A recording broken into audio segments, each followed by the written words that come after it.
नई कहानी की शुरुआत में हम लोग मी को देखते हैं जो कि इस कहानी की हीरोइन है। वो 3 लड़कियों को लेके आई थी, उसमें से एक को चूज़ करती है लिली और उसे कहती है कि तुम्हें मेरे हस्बैंड को सेड्यूस करना होगा। अब वो ऐसा क्यों कर रही है वो तो हमें कहानी में बाद में पता चलेगा। लेकिन लिली जानती थी कि वो प्रिटी नहीं है और मी उसे कुछ ज़्यादा ही अजीब काम दे रही है। वो तो यहाँ पर एक्चुअल में एक हेल्पर के काम के लिए आई हुई थी। कहानी यहाँ से फ्लैशबैक में जाती है जहाँ पर मी अपनी कहानी के बारे में बता रही होती है। वो और वो अप्रॉक्स 8 ईयर से मैरिड हैं। उनकी लाइफ हैप्पीली एवर आफ्टर वाली लाइफ थी, बिल्कुल परफेक्ट, कहीं कोई गलती नहीं, कहीं कोई किसी लड़ाई झगड़े का कोई गुंजाइश नहीं। लेकिन जब सब कुछ परफेक्ट हो तो समझ लेना चाहिए कि कुछ ना कुछ तो गड़बड़ ज़रूर है। और तभी उसी दिन मी को एक लड़की की इयररिंग मिलती है। वो अपने हस्बैंड से पूछती भी है किसका है, तो उसे झूठ बोल देता है। एक्चुअल में वो उसकी सिस्टर का है। वो हर लड़के की तरह अपने इस रिलेशनशिप में मी को धोखा दे रहा था और मी अब वो से लेना चाहती थी रिवेंज। अगले कुछ दिनों के इन्वेस्टिगेशन के बाद वो पहुंच जाती है इस चीज़ पर कि आखिरकार वो लड़की है कौन जो कि उसके हस्बैंड फू के साथ मिलकर के उसे धोखा दे रही है। उसका नाम था जिजी। वो एक ज्वेलरी शॉप में काम किया करती थी। जीजी के सामने जाकर के उसे डायरेक्टली कहती है कि तुम मेरे हस्बैंड को सेड्यूस करना बंद करो। जीजी भी अब ज़्यादा नानुकुर नहीं करती है, वो सीधे से कह देती है कि फिर मुझसे प्यार करता है। मैं तुमसे 12 साल छोटी हूँ और वो तुम्हें छोड़ कर के मुझसे शादी करने वाला है। इस बात पर मी हंसने लगती है। जानबूझ करके वो यहाँ पर मी को कॉल करके बुलाती है और वो यहाँ पर आते ही समझ जाता है कि उसे डाउट हो चुका है कि एक्चुअल में उसका इस लड़की के साथ अफेयर चल रहा है और इसी वजह से वो उसे पटाने के लिए सिर्फ उसे एक बड़ा सा वेडिंग रिंग गिफ्ट कर देता है। मी को लगा था कि शायद वो सुधर चुका है। वो उसे कहता है कि हाँ, वो अपने रास्ते में बहक गया था लेकिन वो दोबारा ऐसा नहीं करेगा। अपने बेबी के लिए मी यहाँ पर फू को एक और मौका देना चाहती थी। लेकिन कुछ दिनों बाद उसे एक बड़ा सदमा तब लगता है जब वो अपने बच्चे की आगे फ्यूचर स्टडीज़ के लिए पैसे जमा कराने के लिए जाते हैं अपने जॉइंट अकाउंट में और उसे पता चलता है कि फू ने तो अपने जॉइंट अकाउंट से सारे पैसे ही निकाल लिए हैं। मी को इस बात की कोई उम्मीद नहीं थी कि उस दिन अपना गिल्ट दिखाने के बाद वो यहाँ पर इस तरीके से अभी भी उसे धोखा दे रहा होगा। इतना ही नहीं, उसे ये भी चीज़ें पता चलती है कि जितने रिंग और जितने पर्सेस बैग्स उसने उसे दिए हैं वो सारे ही फेक हैं। अब तो मी फू को पूरी तरीके से बर्बाद करके ही मानेगी। तो उसकी हिम्मत कैसे हुई उसे इस तरीके से धोखा देने की। दूसरी साइड हम लोग जिसी को देखते हैं जो कि फू से पूछ रही होती है कि आखिरकार वो मी से कब डिवोर्स लेने वाली है। अब वो उसे कहता है कि वो फ़िलहाल उसे डिवोर्स नहीं ले सकता है। इतनी मेहनत से वो वाइस प्रेसिडेंट की पोजीशन पे पहुँचा और उसे प्रमोशन चाहिए और हमारा जो बॉस है वो फैमिली को तवज्जो देता है। इसी वजह से वो इस तरीके से फ़िलहाल उसे डिवोर्स नहीं ले सकता है। कहानी प्रेज़ेंट में आती है जहाँ पर कि हम लोग लिली को देखते हैं। मी की ये बातें सुन के वो वहाँ से जा रही थी। तो मी उसे समझाती है, मुझे पता है कि तुम्हारी एक बेटी है और तुम्हारा हस्बैंड तुम्हें मारता-पीटता है। तुम्हें बेटी के ट्रीटमेंट के लिए पैसे चाहिए। मैं तुम्हें अच्छे खासे पैसे ऑफ़र करने वाली हूँ, तुम्हें ज़्यादा कुछ नहीं करना है। बस मेरे हस्बैंड को सेड्यूस करना है। मुझे कुछ प्रूफ़ चाहिए और इसके बाद तुम्हें तुम्हारे पैसे मिल जाएँगे। अब यहाँ पे लिली को एक्चुअल में अपने डॉटर के लिए पैसे चाहिए थे। इसी वजह से वो मी की बातें मानने के लिए तैयार हो जाती है, कहती है लेकिन वो तो इतनी प्रोटे भी नहीं दिखती है और ऊपर से वो उसी की एज की है, तो भला वो अपनी गर्लफ्रेंड को छोड़ कर के वो उसके पीछे क्यों आएगा? तो मी उसे कहती है ये तुम मुझ पर छोड़ दो, सिर्फ़ तुम्हें जो मैं कहते जाऊँ वो करते जाओ। थोड़ी देर बाद वो उसे फू को दिखाने के लिए जाती है किस तरीके से वो यहाँ पर ज़िज़ी के साथ एक दूसरे अपार्टमेंट से निकल रहा था। ये सब कुछ देख कर के तो लिली को भी बहुत ही गुस्सा आता है। मी उसे कहती है कि देखो मेरे हस्बैंड को बस एक रिच लेडी चाहिए, उसे घर सँभालने वाली बीवी मिल गई, गर्लफ्रेंड मिल गई, अब बस एक बस रिच लेडी चाहिए जो कि उसकी करियर सँभाल सके। आई नो कि तुम रिच नहीं हो बट तुम्हें रिच फेक गर्ल बनने की एक्टिंग करनी होगी और फिर हमारा काम बन जाएगा। वो उसे शॉपिंग करने के लिए लेकर के जाती है और उसके लिए काफ़ी महँगे ड्रेसेस खरीदती है। लाइफ में पहली बार लिली इतने महँगे ड्रेसेस पहनने वाली थी, उसे तो उम्मीद भी नहीं था। फुल ऑन उसे रिच गर्ल बना कर के वो उसे अपने घर लेकर के जाती है। अपने हस्बैंड फू से कहती है कि एक्चुअल में उसकी इस फ्रेंड का जो कि काफ़ी रिच है, पहले इसकी पड़ोसी हुआ करती थी, अभी-अभी डिवोर्स हुआ है। इसी वजह से वो उसे यहाँ रहने के लिए लेकर के आए हुए हैं और जानबूझ कर के लिली को वो ऐसे अमीरों वाले एक्सेंट और वैसे बिहेव करना सिखाती है। शुरुआत में तो वो ये दिखाती है जैसे कि फ़ो में वो बिल्कुल भी इंटरेस्टेड नहीं है, ऐसे ही एक्ट करने के लिए। लिली इतनी ज़्यादा अमीर है ये बात सुनते ही फ़ो की तो आँखें खुली की खुली रह जाती है। अब वो उसे एक अच्छी खासी प्रे की तरह नज़र आ रही होती है। फ़ो के बारे में मी धीरे-धीरे लिली को हर एक चीज़ बता रही थी ताकि वो उसके बिहेवियर को समझ सके और उसी के एक्ट के अकॉर्डिंग वो उसके साथ बिहेव कर सके। जानबूझकर के मी ने लिली को एक काफ़ी महँगा वॉच गिफ्ट किया था। इसलिए ताकि फू की नज़र उस पे पड़े और वो उस पे धीरे-धीरे भरोसा करने लगे कि एक्चुअल में वो सच में इतना ज़्यादा रिच है। तो यहाँ पर जैसे ही मीफू को उसे वाटर देने के लिए भेजती है, उसकी नज़र उसके वॉच पे पड़ती है जो कि लिमिटेड एडिशन थी। वो उससे बोलता है कि ये तो काफ़ी महँगा वॉच है, तो वो कहती है हाँ, हाँ, मुझे ये मेरे स्किन टोन से मैच करते हुए मिल रहा था इसलिए मैंने इसे खरीद लिया। 2-3 और थे तो ड्रेस से मैच करते हुए मैंने उन्हें भी बाय कर लिया। करीब 1 मिलियन का पूरा प्राइस आ रहा था। ये सुनते ही वो शॉक्ड हो जाता है। लिली सच में इतना ज़्यादा रिच है? वो लिली मी से पूछ रही होती है कि क्या तुम्हें क्या लगता है तुम्हारे हस्बैंड को मुझ पे भरोसा हुआ? मी कहती है थोड़ा वक़्त दो, धीरे-धीरे भरोसा हो ही जाएगा। रात में दोनों एक-दूसरे से चीज़ें डिस्कस कर रहे थे। अगली मॉर्निंग मी जानबूझ कर के फू को लिली के साथ मूवी देखने के लिए भेजती है, ये कह के कि वो एक्चुअल में बहुत ही बिज़ी है, वो आज नहीं जा पाएगी। यहाँ पे फू की नज़र लिली के हाथ पर जाता है, जहाँ कि उसका वॉच नहीं था। शुरुआत में तो वो उसके साथ जाने के लिए तैयार था, लेकिन फिर वो लिली से पूछता है कि वो वॉच कहाँ गया? तो कह देती है कि एक बेगर को वो मिले थे, उस पर काफ़ी तरस आ रहा था, तो उसने उसे डोनेट कर दिया। अब फू को यहाँ पर कुछ डाउट होता है, तो वो ऑफ़िस का काम का बहाना करके वहाँ से निकल जाता है। बाहर वो एक बेगर से मिलता है और सच में उसके पर्स में वो वॉच उसे दिखता है तो उसे भरोसा हो जाता है कि लिली झूठ नहीं कह रही थी एक्चुअल में। नी ने ऐसा किया था फू को भरोसा दिलाने के लिए कि लिली सच में बहुत ही ज़्यादा डेलिकेट एंड रिच है। लिली कहती इतना महँगा वॉच तुमने एक बेगर को दे दिया?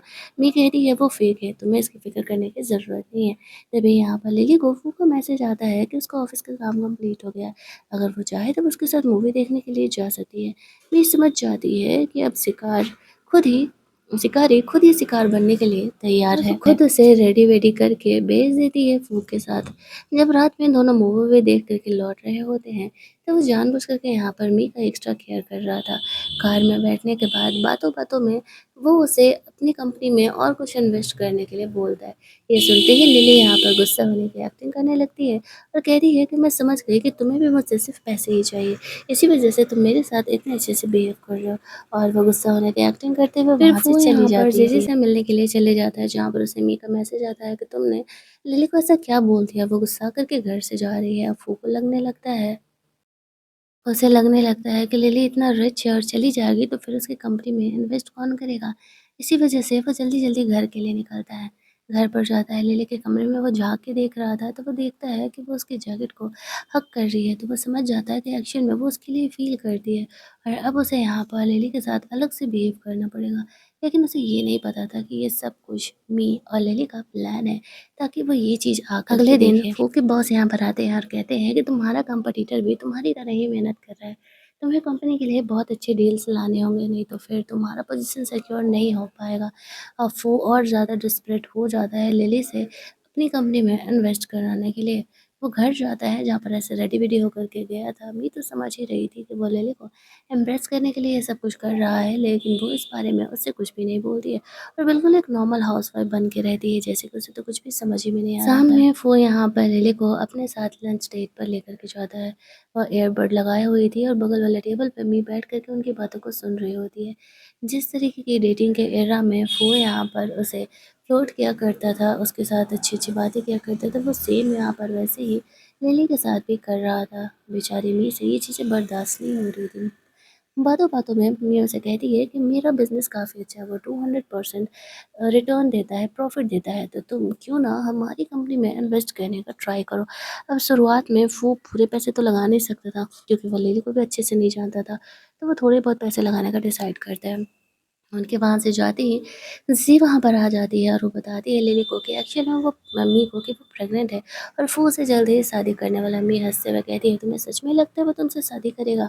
जाओ जाकर के उसे बातें बता कर के देख लो, मुझे तरस आता है तुम पे। तुम्हें लगता है कि वो तुमसे प्यार करता है?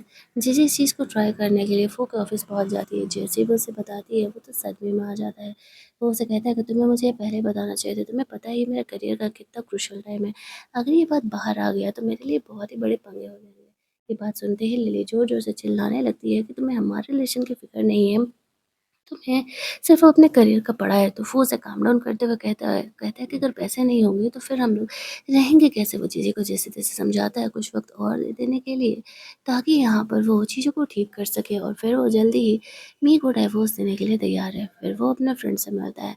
जाकर के उसे ये सारी बातें बताता है। उसका फ्रेंड उसे कहता है कि अगर तुम्हें सच में ही इतनी ज़्यादा रिच गर्ल मिली है, तो एक काम करो, पहले ना तुम उसे ट्राई करो कि एक्चुअल में ये रिच है या फेक है। अगर ये रिच निकली तो ही तुम इसकी कंपनी में इन्वेस्ट करना।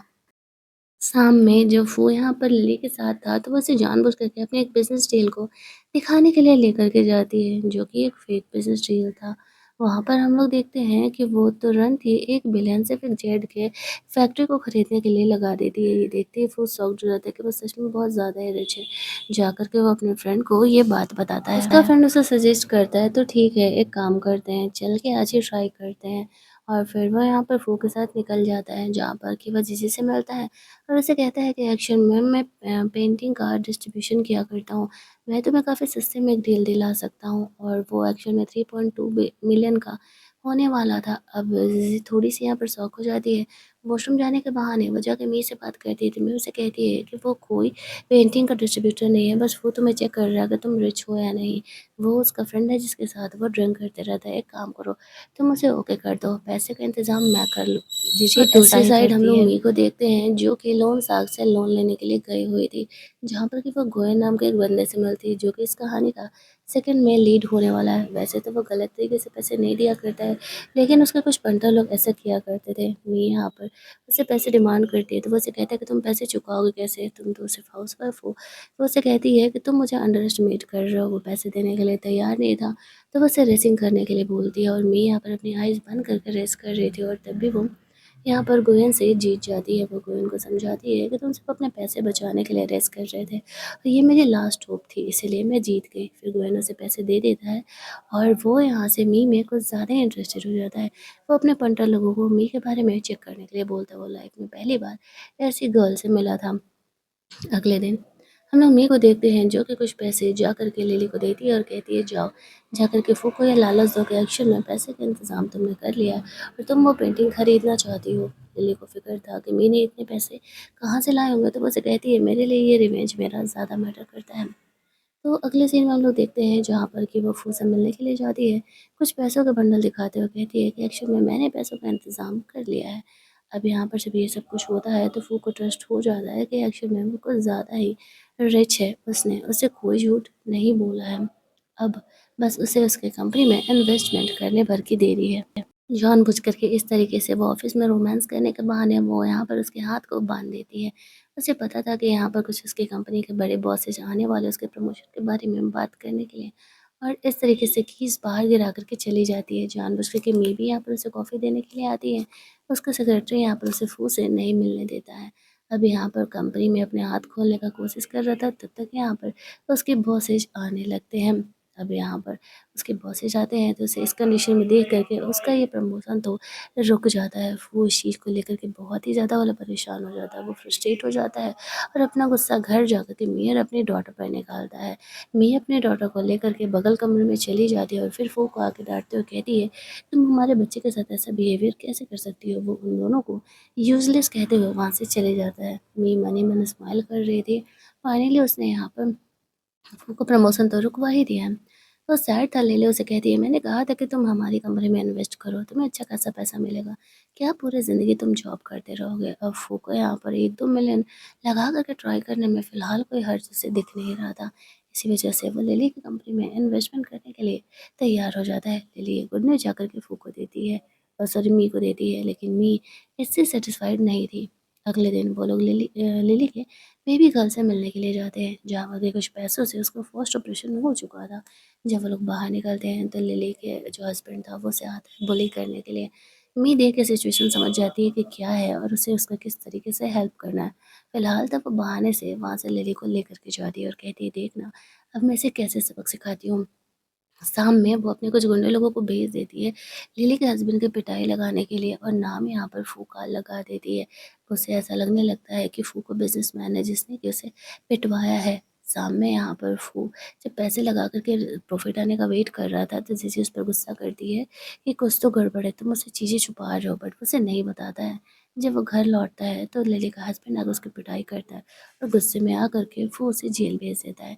मैं जानती थी कि फू ऐसा करेगी, इसीलिए उसने यहाँ पर फू को बीच में लेकर के आया था। इस तरीके से लिली का भी अपने हस्बैंड से पीछे छूट जाता है और वो जेल चला जाता है इस तरीके से लड़ाई झगड़ा करने के चक्कर में। तो लिली कुछ दिनों के लिए यहाँ पर शांति रहने वाली प्लान के हिसाब से नेक्स्ट डे लिली यहाँ पर फू को कहती है कि ये छोटे-मोटे इन्वेस्टमेंट मैं तुम्हारे कंपनी में नहीं करा सकती। मिनिमम तुमको 25 मिलियन का इन्वेस्टमेंट करना पड़ेगा। मेरा पार्टनर इस चीज़ के लिए अलाउ नहीं कर रहा है। ऐसा करने के लिए मीनिंग से कहा था। फू के पास फ़िलहाल तो इतने पैसे नहीं थे, शायद उसे अपने सारे शेयर्स वगैरह भी सेल करने पड़ जाएँ। इसी वजह से तो मी ने इस तरीके से फू को सिचुएशन में डाला था। करीब 22 मिलियन के करीब उसके पास पैसे हो रहे हैं और पैसे वो कहाँ से लेकर के आएगी। यहाँ पर तभी मी को पता चलता है कि उसकी डॉटर का एक्सीडेंट होते-होते बचा है। वो लोग हॉस्पिटल में जाकर के देखते हैं तो गोयन के पंटर लोग आए हुए थे जिनकी बाइक से यहाँ पर उनकी गर्ल का एक्सीडेंट होने वाला था और वो लोग कंपनसेशन माँग रहे होते हैं। अब यहाँ पर गोयन आकर के उनका हेल्प करता है और वो अपने पंटर लोगों पर गुस्सा करते हुए कहता है कि तुम्हें इनके साथ ऐसा बिहेवियर नहीं करना चाहिए। उसके पंटर लोग समझ जाते हैं कि एक्चुअल में जो गोयन है यहाँ पे मेरे को पसंद करने लगा इसलिए वो किस तरीके से हेल्प कर रहा है। वो लोग वहाँ से चली जाती है। उन्हें नहीं पता था कि गोयन एक्चुअल में कौन है। उसे कॉल करके कहता है कि मेरे पास 22 मिलियन है, लेकिन मैं उसे कहती है कि 25 मिलियन से कम में इन्वेस्टमेंट नहीं हो सकता है। लिली उसे वैसा ही करती है। वो अपने दोस्त से पैसे माँगने के लिए जाता है। उसका फ्रेंड उसे पैसे देने से मना कर देता है क्योंकि वो बहुत ही रिस्की इन्वेस्टमेंट था। इतना ही नहीं फिर उसके पास कोई ऑप्शन नहीं था। अम्मी जानती थी कि वो जाएगा किसी और के पास नहीं, जीजी के पास ही पैसे माँगने के और होता भी यही है। वो जाकर के जीजी को इमोशनल करके कहता है कि एक्चुअल में पिछली बार मुझे तुमसे ऐसे बुरा बिहेवियर नहीं करना चाहिए था। मुझे कुछ पैसों की ज़रूरत है, मैं तुम्हें 1 हफ़्ते में लौटा दूँगी, क्या तुम दे सकती हो? अब 3 मिलियन फ़िलहाल जीजी के पास थे नहीं, कंपनी के कुछ फंड्स उसे इस इधर-उधर करके फूफू के लिए लाने पड़ेंगे। वो उसे शादी करने का प्रॉमिस करता है, इसलिए वो उसे वो पैसे देने के लिए तैयार हो जाती है। लेकिन अगले ही कुछ दिनों में उसे पता चल जाता है कि एक्चुअल में कंपनी को उसके फ्रॉड के बारे में पता चलने वाला है और अगर उसने फंड में वो पैसे नहीं डाले तो उसके लिए पंगे हो जाएंगे। रात में यहाँ पर गोयन लिली से जीजी से मिलने के लिए आता है क्योंकि वो उसका भाई था। वो अपने फैमिली के बिहेवियर को पसंद नहीं करती थी इसलिए वो घर छोड़ करके आ चुकी थी और यहाँ पर फू से प्यार जताया था इसीलिए वो उसके चक्कर में इतनी जल्दी आ गई थी। गोयन उसे समझा रहा होता है घर वापस चलने के लिए लेकिन जीजी ऐसा करने से मना कर देती है। अगले दिन वो इस तरीके से अपने सारे पैसे-वैसे लेकर के यहाँ पर आ जाता है इधर। जीजी को पता चल गया था कि वो बहुत ही बुरा फँस गई है। वो अपने कुछ बैग्स वगैरह भी सेल करने का कोशिश करती है जहाँ पर कि उसे पता चलता है कि एक्चुअल में ये बैग्स और ये ज्वेलरीज़ तो फ़ेक है। बिल्कुल वैसा ही सेम फू ने जीजी के साथ किया था जैसा कि उसने मी के साथ किया था। गुस्से में वो फू को ढूँढते हुए जाती है जहाँ पर कि वो फू को लिली के साथ देखती है। वो यहाँ पर उसे तो पहचानने से भी इनकार कर देता है। बाद में मुझसे कहता है कि मुझसे अलग हो जाओ, मेरा तुमसे कोई रिलेशन नहीं है, मैंने तुम्हारे कोई पैसे-वैसे नहीं लिए हैं। इस तरीके से वो जीजी को वहाँ से छोड़ कर के चले जाता है। उसके जाते ही मीम उससे मिलने के लिए आती है और कहती है, मैंने कहा था ना देखना तुम्हारा हश्र भी मेरी तरह ही होगा। जो इंसान अपनी वाइफ़ को धोखा दे सकता है, वो शादी के बाद अपनी गर्लफ्रेंड का क्या होगा? एक घर तोड़ा था तुमने ना, तुम्हें वो घर कैसे मिल सकता है? वो पैसे उसके लौटा देती है, जो कि जीजी के थे, वरना वो सच में जेल जा सकती थी। अब यहाँ पर मी का इतना हेल्पिंग बिहेवियर देख कर के वो मी के साथ काम करने के लिए तैयार हो जाती है। उसके पेट में काफ़ी तेज़ दर्द होता है। हॉस्पिटल लेकर के जाने पर पता चलता है कि एक्चुअल में उसके बेबी का अबॉर्शन हो चुका है। उस तरीके से फ़ू ने उसे धक्का दिया था इस वज़ह से और अब वो फ़ू से नफ़रत करती थी और वो मी के साथ मिल कर के उसे उसी तरीके से बर्बाद करना चाहती थी। लेकिन मी उसे कहती है कि नहीं, तुम्हें अपनी लाइफ़ में एक नई शुरुआत करनी चाहिए। तुम अभी काफ़ी यंग हो, इन सब पत्थरों में मत पड़ो। ऐसा कहते हुए वो वहाँ से चली जाती है। घर जाकर के वो फ़ोन से बिल्कुल नॉर्मल बिहेव कर रही थी, जैसे कि कुछ हुआ ही नहीं हो और उनकी शादी की 10वीं सालगिरह थी। यहाँ पे हॉल में जानबूझ करके लिली फ़ू के साथ रोमांस कर रही थी ताकि मी देख ले। ये देख कर के मी उस पर गुस्सा करने लगती है, दोनों के बीच बहुत ही ज़्यादा वाले लड़ाई झगड़े बढ़ जाते हैं। अब यहाँ पे मारा-पीटी भी होती है, ये सब कुछ वो लोग जानबूझ करके कर रहे थे। इतना ही नहीं, वो यहाँ पर खुद ही मी से डाइवोर्स लेने का बात कहता है, ये कहते हुए कि ये सोचते हुए कि एक्चुअल में अब तो लिली इतनी ज़्यादा रिच है और उसे किसी और की ज़रूरत नहीं है, तो डाइवोर्स लेकर के क्यों ना मी से पीछा छुड़ा लिया जाए। मी इसी दिन का तो इंतज़ार कर रही थी। वो यहाँ पर कह रही है कि डाइवोर्स के कंपनसेशन में वो उसे इतने कम पैसे क्यों दे रहा है, काहे ये सारे पैसे? वो उसे कहता है मेरे पास कोई पैसे नहीं है, सारे पैसे खर्च हो गए हैं। अब मी यहाँ पर ज़्यादा कोई ड्रामा दिखाए बिना तुरंत ही उन डाइवोर्स पेपर्स पर सिग्नेचर कर देती है। मी के घर नाम पर ये घर था, इसी वजह से मी यहाँ पे रहने वाली थी। फू और लिली वहाँ से चले जाते हैं। फू के जाते ही वो सारे घर को क्लीन कराती है और फू से रिलेटेड जितनी भी चीज़ें थी वो उन सबको हटा देती है। फिर वो लोग शाम में मिल कर के क्लब में पार्टी कर रहे थे, जहाँ पर कि ज़िज़ी भी मी का डाइवोर्स सेलिब्रेट करने के लिए आती है। लेकिन वो यहाँ पर लिली को देख के शॉक्ड हो जाती है। मी उसे इंट्रोड्यूस कराती है कि एक्चुअल में मैंने ही इसे फू को सेड्यूस करने के लिए भेजा था। काफ़ी ड्रंक थी, गोयन यहाँ पर ज़िज़ी को रिसीव करने के लिए आता है, तो वो यहाँ पर मी से मिलता है। वो मी में इंटरेस्टेड तो पहले ही हो चुका था, इसी वजह से वो उसे ऐसे इस कंडीशन में छोड़ कर के जाना नहीं चाहता था। दोनों यहाँ पर इंटीमेट होते हैं। मी खुद यहाँ पर फू को होटल में लेकर के जाती है। अगली सुबह जब वो जगती है तो वो गोयन को उसके पैसे लौटा देती है और कहती है, जो मैंने पैसे तुमसे उधार लिए थे ये रहे तुम्हारे पैसे। अब गोयन उसे कहता है कि ये क्या बिहेवियर है। मैं उसे कहती है कि एक्चुअल में मैं कल ही डाइवोर्स लिया था मैंने, और मैं कुछ ज़्यादा ही सेंटिमेंटल थी और साथ में ड्रंक थी। आई होप कि तुम इस वन नाइट स्टैंड को ज़्यादा सीरियसली नहीं लोगे। ऐसा कहते हुए वो भी वहाँ से बाहर आ जाती है। अब यहाँ पर उनका बस एक लास्ट ऑप्शन बचा था, फू को सबके सामने एक्सपोज करने का। अब उसकी डॉटर भी ठीक थी, तो उसे कोई फ़िक्र करने की ज़रूरत नहीं थी। वो अपनी डॉटर को दूसरे हॉस्पिटल में शिफ्ट करा चुकी थी। अब यहाँ पर ज़िज़ी भी अपने घर वापस लौटना चाहती थी। ये बात पता नहीं था मी को कि एक्चुअल में ज़िज़ी और गोविंद दोनों भाई-बहन हैं। वो यहाँ पर आता है, उसे ऐसा लगता है कि मी शायद किसी लड़के के साथ है। मैं उसे कहती है, हाँ, मैं हूँ किसी लड़के के साथ, तुम्हारी भी तो अब तक इतनी सारी गर्लफ्रेंड्स रह चुकी है। ऑब्वियस सी बात है कि मेरे भी तो बॉयफ्रेंड होंगे ही ना। ऐसा कहते हुए वो चीज़ों को टालने का कोशिश करती है। इतना ही नहीं, उसकी इन बातों पर भरोसा भी हो जाता है। इस बात से जीजी को बहुत गुस्सा आ रहा था, बट वो उसे उससे दूर रहने के लिए बोलती है। इसके बाद हम लोग देखते हैं कि वो लिली से मिलने के लिए जाती है।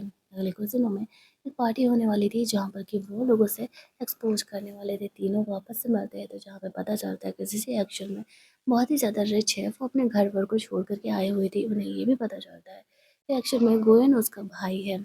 ये दोनों तो काफ़ी खुश हो रहे थे कि ये दोनों एक्चुअल में अमीर बनने वाले हैं, क्योंकि फू को लगा था 25 मिलने लगा है, अब उसके 200% उसे मिलने वाले हैं, तो वो तो बहुत ही ज़्यादा अमीर हो जाएगा। ये सोच वो पार्टी कुछ ज़्यादा वाला एन्जॉय कर रहा था, कार-वार सब खरीद रहा था, दोस्तों को गिफ्ट दे रहा था, बट उसे पता नहीं है कि एक्चुअल में वो पूरी तरीके से कंगाल हो चुका है। अगले दिन वो अपने दोस्तों से मिलने के लिए जाता है और वहाँ पर आ जाती है ज़िज़ी। ज़िज़ी इतनी रिच थी, उसे पहली बार पता चलता और अब उसे अफ़सोस हो रहा था कि उसे ज़िज़ी को नहीं छोड़ना चाहिए था। लेकिन ज़िज़ी हँसते हुए कहती है कि अफ़सोस, अब तुम्हारे मेरी लाइफ़ में कोई जगह नहीं है। वो उसे कहता है, कोई बात नहीं, मेरी गर्लफ्रेंड बहुत ज़्यादा रिच है। वो सबको ही शो ऑफ कर रहा था। लेकिन जैसे ही वो यहाँ पर लिली को कॉल लगाता है, तो वो कह देती है कि वो कोई एक्चुअल में रिच-विच नहीं है, और जिससे भी उसने पैसे उधार लिए हैं, वो पैसे उसे नहीं मिलने वाले हैं। यहाँ पर फू की कुछ इस तरीके से पिटाई हो जाती है। वो मी से मिलने के लिए जाता है, क्योंकि अब वही उसकी लास्ट उम्मीद बची थी। मी हँसते हुए कहती है, ये सब कुछ मैंने ही तो कराया है।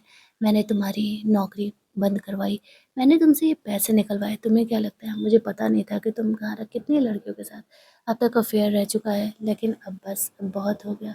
वो यहाँ पर अच्छा खासा फू की पिटाई करती है और कहती है कि अब तुम रोड पर आ चुके हो।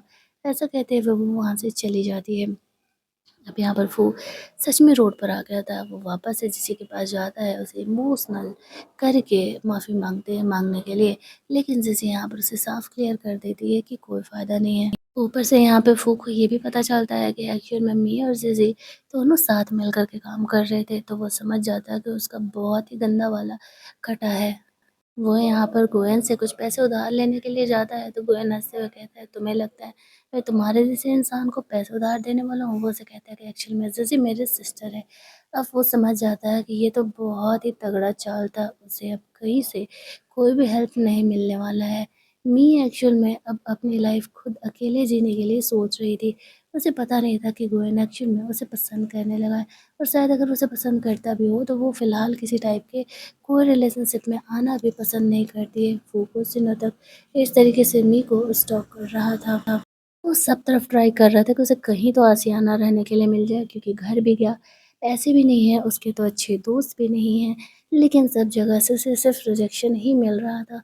फाइनली यहाँ पर मी अपना इस तरीके से पियानो क्लास स्टार्ट करती है, जहाँ पे कि गोयन उसे फाइनेंशियली और इमोशनली दोनों सपोर्ट कर रहा था। वो मी को शादी करने के लिए प्रपोज़ करता है। मैं उससे शादी करने से तो मना कर देती है, लेकिन हाँ, वो कहती है कि मुझसे डेट करना चाहती है। पहले वो यहाँ पर गोयन को अच्छे से जान ही गया, और अगर वो तैयार हुई, उसे पसंद आई, तो वो इस बारे में बात मान सकती है। जीजी को इस चीज़ से कोई प्रॉब्लम नहीं था, क्योंकि वो जानती थी कि मैं अच्छी लड़की है। तो फिर यहाँ पर वो उसके साथ सिर्फ डेटिंग करने के लिए हाँ कह देती है और इसी कंप्लीट रिवेंज के साथ ये तीनों स्ट्रॉन्ग गर्ल के साथ एक हैप्पी एंडिंग हमें यहाँ पर दिखाई जाती है। अगर आपको ये कहानी अच्छी लगी होगी, वीडियो को लाइक शेयर ज़रूर करना।